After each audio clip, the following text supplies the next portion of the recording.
ঝিনাইদহ বিদ্যুৎ অফিসের নির্বাহী প্রকৌশলীর অনিয়মের সংবাদ সংগ্রহ করতে গিয়ে লাঞ্ছিত হয়েছেন সময় সংবাদের প্রতিনিধি। ঝিনাইদহ অজুপাটিকর নির্বাহী প্রকৌশলী রাশেদুল ইসলাম চৌধুরী ক্যামেরা ও মোবাইল কেড়ে নিয়ে ভাঙচুর করে। সোমবার সকালে এ ঘটনা ঘটে। সময় সংবাদের প্রতিনিধি লোটাস রহমান সোহাগ জানান, গত ২৭ জুন রাতে সরকারি গাড়ি নির্বাহী প্রকৌশলীর ব্যক্তিগত কাজে ব্যবহার করছে এমন অভিযোগে স্থানীয় সাংবাদিক তাকে ফোন করে বক্তব্য নেন।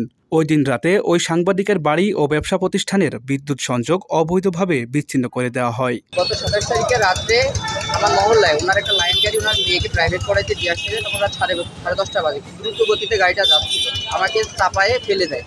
তো আমি এবং আমার সাথে আরেকটা ছোটো ভাই ছিল, আমরা দুইজন মিলে গিয়ে গাড়িটা আটকে জিজ্ঞাসা করি যে আপনার গাড়িটা কার বা এই বৃত্তান্ত।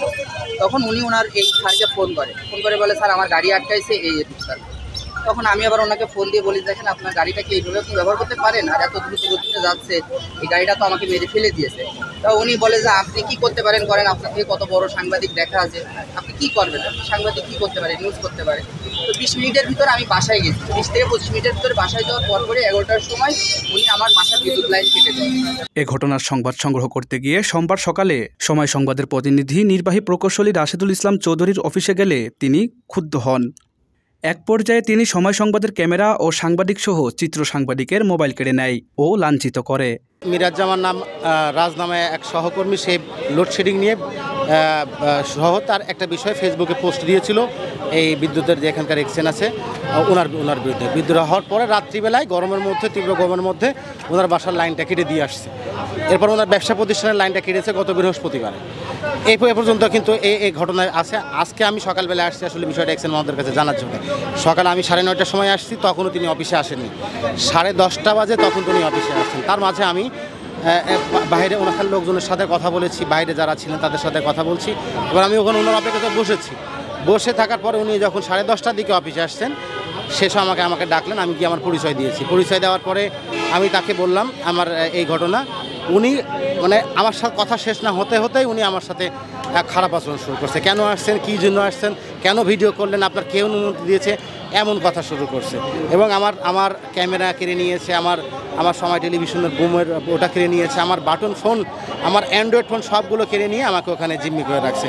আজকে আমরা আসছিলাম এবং আমাদের রিপোর্টার, সময় টিভি রিপোর্টার লোটাস রহমান সোহাগ কাকু উনি আসছিলেন এবং উনি আসার সাথে সাথে উনি উগ্র মেজাজ হয়ে আমরা ক্যামেরা ছিলাম, ক্যামেরা থেকে আমাদের ক্যামেরা হাত থেকে ছিনিয়ে নেয়, ক্যামেরা স্লোট ভেঙে দেয় এবং আমাদের কাকা ওই লোটাস রহমান সোহাগ সময় টিভি রিপোর্টার ওনার ফোন এবং হচ্ছে ল্যাপটপ ছিল ওইগুলো নিয়ে তারপরে ওই ক্যামেরা স্লটটা ভাঙচুর করে এবং তার সাথে হাতাহাতি করে এক পর্যায়ে তাকে ধাক্কা দিয়ে ওখান থেকে বের করে দেয়। খবর পেয়ে ঝিনাইদহের কর্মরত সাংবাদিকরা সেখানে গিয়ে তাকে উদ্ধার করে। পরে অফিসের সামনে নির্বাহী প্রকৌশলীর অপসারণের দাবিতে বিক্ষোভ করে। এ ঘটনার তীব্র নিন্দা জানিয়ে দ্রুত এ ঘটনার বিচার দাবি করে নির্বাহী প্রকৌশলীর অপসারণের দাবি করেছেন সাংবাদিকরা। আজকে যে ঘটনা হয়েছে, সময় টেলিভিশনের সাংবাদিক সোহাগ আলী, লোটাস রহমান সোহাগ, তার ক্যামেরা নিয়ে এবং মোবাইল কেড়ে নিয়ে যে কাজটা করা হয়েছে, এর আমি তীব্র নিন্দা প্রতিবাদ জানাচ্ছি। আসলে অত্যন্ত ঘৃণার কাজ উনি করেছেন। কেন করেছেন আমি নিজে অনেক সময় ধরে বোঝার চেষ্টা করছি, কিন্তু বুঝতে পারছি না। কারণ একটা ক্যামেরা কেড়ে নেওয়ার পরে সে মেমোরিটাও নষ্ট করে দিয়েছেন উনি, এটা ঠিক করেননি।